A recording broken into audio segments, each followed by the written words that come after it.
Hello, hello, chers tous. Comment allez-vous aujourd'hui? Bien, j'espère. Le sujet d'aujourd'hui, c'est en quoi une séparation permet de gagner en sagesse.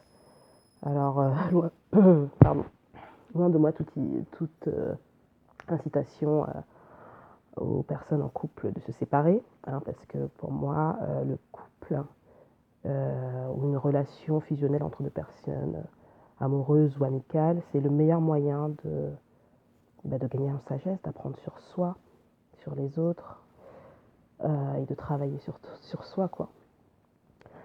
Voilà, malheureusement ou heureusement, j'ai envie de dire, certaines personnes n'arrivent pas à tenir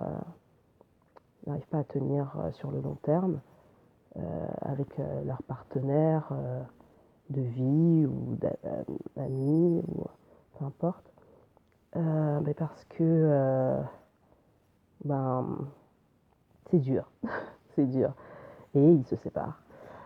Ou l'un d'entre eux décide de rompre. Donc la rupture, évidemment, effectivement, c'est super triste. Vous faites ressortir des émotions telles que la déception, la colère, euh, déception, colère, culpabilité aussi, et, euh, et vous en voulez à mort à la personne qui a décidé de rompre. Mais ce que j'ai envie de vous dire, c'est que il faut voir en ça une superbe leçon. Déjà, une chose, c'est que cette personne n'était pas faite pour vous. Parce que si elle était, vous seriez encore ensemble. Alors, quand je dis qu'elle n'est pas faite pour vous, ce n'est pas exactement l'expression que je devrais employer. C'est que votre relation est arrivée à date d'expiration. Voilà, c'est tout. Vous avez appris sur l'autre et surtout sur vous, et vous êtes arrivé au point de saturation où là, vous n'arriviez plus à communiquer, parce qu'une relation, c'est avant tout la communication. Donc sur le plan physique, mais aussi sur le plan spirituel. Vous devez pouvoir vous entendre, pouvoir accepter les reproches de l'autre ou les remarques de l'autre. La pire des choses, c'est lorsqu'il n'y a pas communication. À un moment, là, ça ne passe plus. Les choses ne passent plus. Donc là, voilà, on casse. Mais j'ai envie de vous dire, vous qui êtes en train d'essayer de sortir de votre rupture, voyez-y vraiment une forme de bénédiction, dans le sens où, oui, certes, vous allez vivre votre colère, vivez-la à fond, c'est important. Pas en je sais pas, taxant l'autre de, je sais pas moi, connard, ou autres termes très glamour qu'on connaît, que ce soit pour une femme ou pour un homme. Non, non, non, vivez votre colère avec vous-même, d'accord? Parce que qu'est-ce qui se passe? C'est que, ok, vous avez beau être en colère contre l'autre, mais vous êtes responsable aussi. Vous avez votre part de responsabilité. Je vous demande juste de prendre quelques minutes et de regarder en fait quelle est votre part dans cette rupture. Si vous êtes là en train de dire ah non, moi j'avais raison sur tous les points, je suis parfait, vous vous mentez à vous-même. Vous mettez votre super ego bien devant et cet ego qui vous aveugle, quoi. Vous avez forcément eu une attitude ou sorti des termes, ou je dirais plus l'attitude qui a entraîné cette rupture sur la longue, à la longue. Donc voilà, faites le point sur les choses sur lesquelles vous n'avez pas été à la cible en fait, et, euh, et en fait travaillez-les ces choses.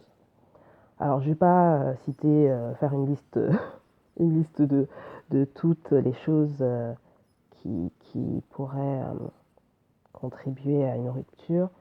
C'est personnel à vous. Il n'y a que vous qui pouvez les énoncer. Mais c'est important de le faire. Parce qu'une fois que vous les aurez énoncés, vous saurez quels sont les points sur lesquels il faut que vous travaillez pour la prochaine personne que vous rencontrerez ou pour cette même personne-là, peut-être quelques temps après. Mais l'idée, c'est pas, au final, c'est pas de le faire pour quelqu'un d'autre, c'est de le faire pour vous. Parce que vous savez que en, en ne travaillant pas sur ces choses-là, sur la dépendance affective, la colère excessive, la jalousie, euh, le manque de confiance en vous, eh ben vous minez à chaque fois que vous rencontrez quelqu'un. Et vous lui mettez la responsabilité de vos, de vos défauts, en fait. Vous lui faites porter le chapeau de vos défauts. Non, non, non, non. Donc, voilà ce que je voulais vous dire. Et vous verrez que ben, l'univers vous placera une personne qui résonnera à peu près au même niveau que vous.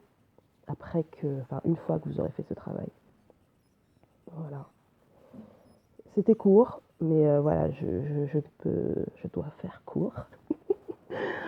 Peut-être une vidéo plus longue sur le sujet, mais voilà, je vous incite à ne pas déprimer du tout. Enfin, si, au début, déprimer un peu, hein, c'est normal, mais surtout travailler sur vos travers, identifiez-les, travaillez dessus, afin de devenir la meilleure version de vous-même. Et vous verrez que vous vous sentirez beaucoup mieux. C'est un travail important parce que euh, c'est pas très intelligent de connaître ses points faibles, on va dire, et de les répéter sans cesse à chaque relation. Vous n'avancerez pas autrement. Voilà. Mais écoutez, c'était tout. Je vous embrasse. Je vous dis à bientôt. Si vous aimez, likez, partagez et abonnez-vous à ma chaîne. Et si vous avez des sujets, je suis preneuse. Allez, à bientôt. Bye.